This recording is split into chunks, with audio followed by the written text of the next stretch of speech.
एक इश्क है इस दुनिया का, वो इश्क थोड़ी है। एक इश्क है जिसमें आप कुछ पाना चाहते हो, एक इश्क है जिसमें आप मिट जाना चाहते हो, वो इश्क है। यहां आप मिट जाना चाहते हो, तू रहे मैं मिट जाऊं, ये इश्क है। तो जब हमारी चाहते कम हो जाती हैं कि ऐसा ही होना चाहिए, क्योंकि हमारे चाहने या ना चाहने से कुछ होता थोड़ी है, सामने वाला जो बंदा है उसने वही करना है जो उसको करना है, हमारे चाहने या ना चाहने से क्या फर्क पड़ता है। तो जैसे जैसे एक्सेप्टेंस बढ़ती है, जैसे जैसे हमारी इंटेलिजेंस बढ़ती है, वैसे वैसे गुस्सा कम आने लग जाता है।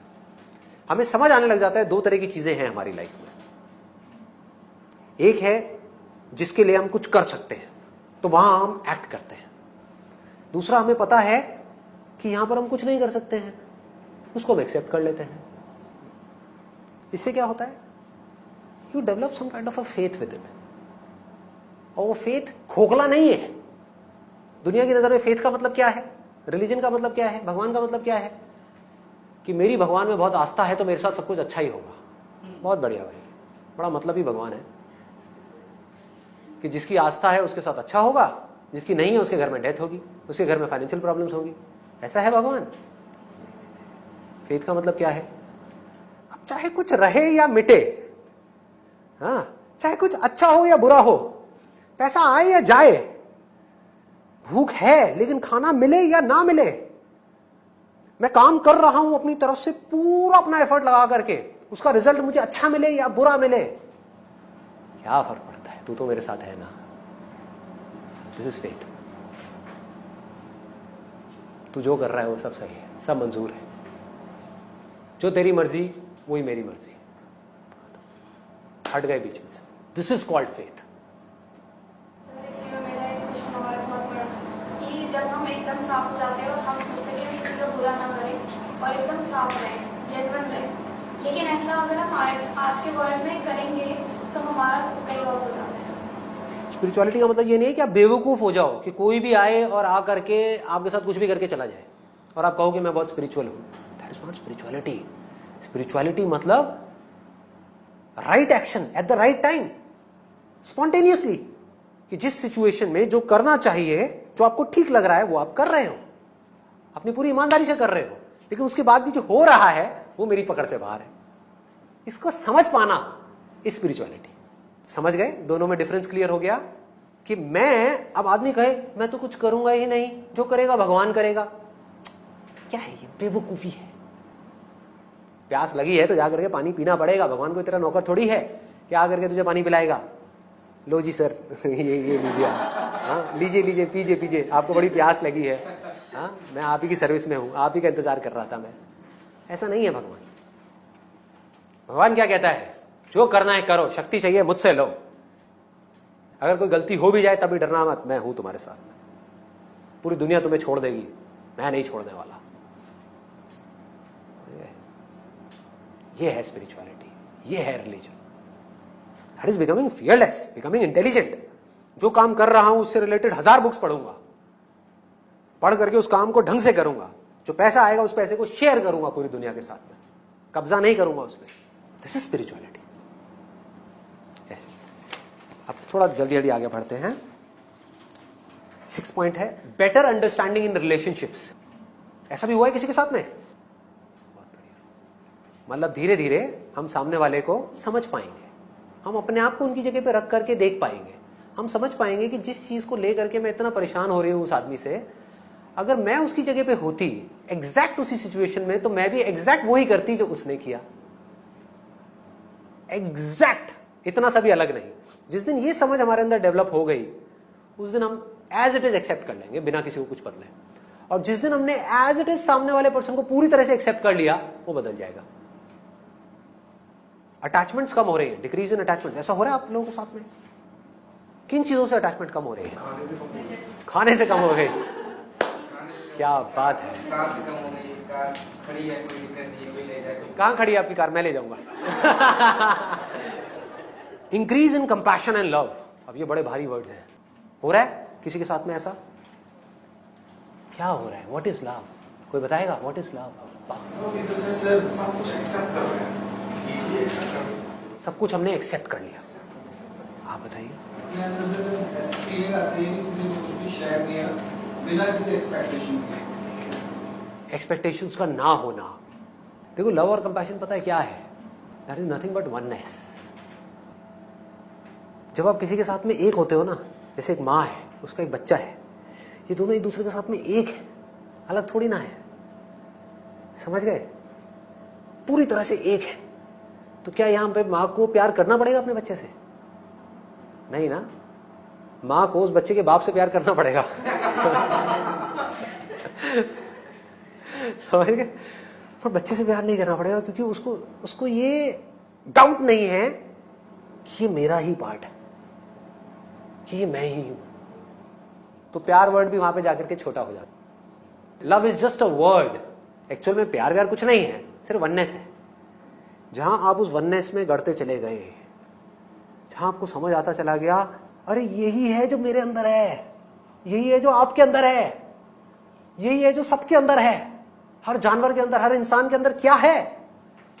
यही है। और ये क्या है? ये मैं ही हूं।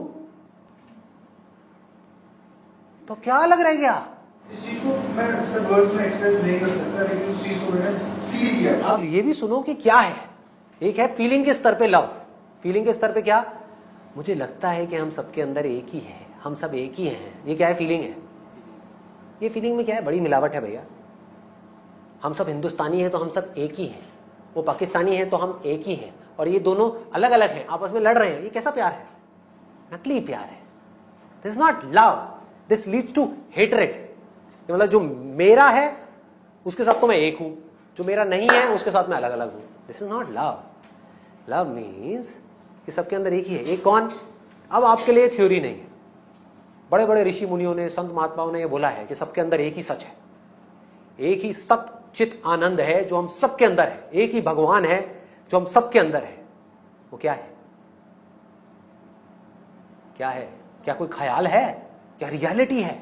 अभी मुझे सुना सकते हैं। हाँ, अरे ये भैया, ये साउंड ऑफ साइलेंस कहो, इसको धुन कहो, इसको भगवान कहो। जब भी मैं वर्ड यूज करूं ना, भगवान, आत्मा, परमात्मा, समझ जाओ मैं साउंड की ही बात कर रहा हूं। I put it simple.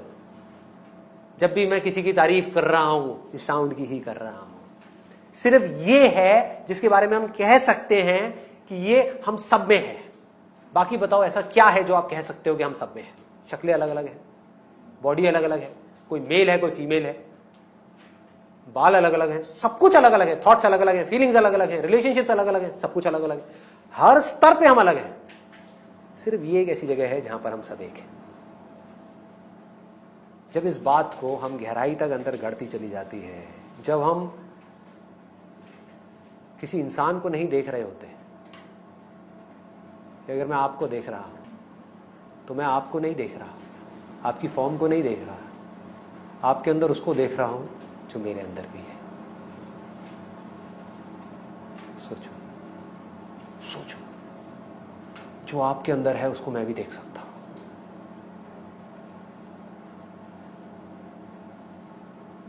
आपके अंदर है ये साउंड? है ना? मैं सुन सकता हूं ना इसको? मतलब मैं ये सुन सकता हूं ना आपके दिल में क्या है? मैं ये नहीं देख सकता कि आपके माइंड में क्या है। मैं आपके थॉट्स को नहीं देख सकता, आपकी फीलिंग्स को नहीं देख सकता। मैं ये देख सकता हूं इन सबका जो दिल है, हार्ट। पता है क्या है हार्ट? फिजिकल हार्ट की बात नहीं हो रही यहां पे। हार्ट मतलब द सेंटर ऑफ क्रिएशन। कि अगर ये पूरी दुनिया है, ये आप हो, ये मैं हूं, इसका सेंटर क्या है? That is heart. वो धागा जिसने हम सबको जोड़ रखा है। उस धागे को निकाल दो तो कुछ भी नहीं है। वो धागा है तो सब कुछ है। तो मैं ये देख सकता हूं कि आपके दिल में क्या है। आपके दिल में वो ही है जो मेरे दिल में है, और जो दिल में है वो ही इंपॉर्टेंट है, क्योंकि वो ही रहता है। बाकी सब मिट जाता है, बाकी सब मिट जाता है। कुछ नहीं रहेगा, ना ये बॉडीज रहेंगी, ना ये थॉट्स रहेंगे, ना फीलिंग, मेमोरी, सब मिट जाएगा। ये रहेगा। और जब ये रहेगा तो यहां पर ना हम कभी अलग थे, ना अलग हैं, ना कभी अलग होंगे, ना अलग हो सकते हैं। चाह करके। हम सोच सकते हैं कि हम एक दूसरे से अलग अलग हैं, लेकिन अलग हो नहीं सकते। इस तरफ है, यहां दिल में। एक बात थोड़ी सी डीप है, टच करूं इफ यू वांट इट। हमारी लाइफ की प्रॉब्लम्स की सारी जड़ पता है क्या है? ये मानो कि एक ऐसा समुद्र है जिसका ना कोई शुरुआत है ना कोई अंत है। इस साउंड का क्या कोई बिगिनिंग है जहां आप कह सकते हो कि ये यहां से शुरू होती है? क्या कोई अंत है? नहीं है। तो मानो कि पानी है, दूर दूर तक सिर्फ पानी ही पानी है। इसको पानी भी बोला गया है वेदों में, क्योंकि ये पानी के जैसा है, हमेशा बहता रहता है, लेकिन कहीं से आता जाता नहीं है, क्योंकि ये हर जगह है। इस पानी में लहरें बनती हैं और मिटती हैं। लहरें क्या हैं? हमारी बॉडी। समझने की कोशिश करना, बहुत सिंपल है वैसे, लेकिन थोड़ा सा डीप है। लहर को ये जानने के लिए कि मैं ही पानी हूं, क्या करना पड़ेगा? रियलाइज करना पड़ेगा। और रियलाइज कैसे होगा? अभी वो लहर अपनी इस बॉडी के थ्रू, यानी लहर के थ्रू और लहरों को देख रही है। उसका पूरा ध्यान और लहरों की तरफ है, इस पूरी दुनिया की तरफ है। तो अब क्या करना है? कोई ऐसी लहर है कहीं पर जो ये जानती है कि मैं ही पानी हूं। वो आई आपके पास में, आकर के उसने बोला आपको कि कुछ सेकंड्स के लिए अपना ध्यान जो और लहरों की तरफ है बाद में लगाए रखना। आपकी मजबूरी, आप क्या करोगे? काम तो करना ही है, जॉब तो करनी है, बिजनेस तो करना ही है, फिर लहरों में उलझना ही है।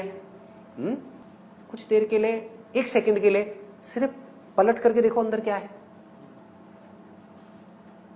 जैसे ही लहर ने बाहर देखा तो सिर्फ लहरें हैं, बड़ी लहर, छोटी लहर, प्रॉब्लम्स, ये वो, थॉट्स, फीलिंग्स, इमोशंस, लोग आपस में लड़ रहे हैं, मर रहे हैं, कट रहे हैं, अलग हो रहे हैं। ये पूरा का पूरा कुरुक्षेत्र है, युद्ध है कि नहीं? ये दुनिया, एग्जिस्टेंस ही अपने आप में एक प्रॉब्लम बनी पड़ी है। कोई है लहर जो बहुत बड़ी हो गई है, कोई है जो बिल्कुल छोटी सी है। किसी के पास खाने के लिए पैसे नहीं है, किसी के पास इतना पैसा है जिसकी कोई हद नहीं है। तो बाहर कॉन्फ्लिक्ट्स ही कॉन्फ्लिक्ट्स है। तो आपने एक सेकंड के लिए लहर ने अंदर पलट करके देखा किसी के कहने पे, और जब अंदर देखा वहां कोई लहर नहीं है, सिर्फ पानी है, सिर्फ पानी है। और जहां ये बात आपको मेरी गहराई से समझ आ गई, तो आपको ये भी समझ आ जाएगा कि इस लहर के होने या ना होने से पानी को कोई फर्क नहीं पड़ता। इस बॉडी के होने या ना होने से आपको कोई फर्क नहीं पड़ता, मुझे कोई फर्क नहीं पड़ता। तो मुक्ति का मतलब ये नहीं है कि लहर को मारना। मुक्ति का मतलब है ये जानना कि ना लहर है ना और लहरें हैं, दिख रही हैं, लेकिन है सब कुछ पानी। लहरें आती हैं, चली जाती हैं, लेकिन पानी वहीं का वहीं रहता है।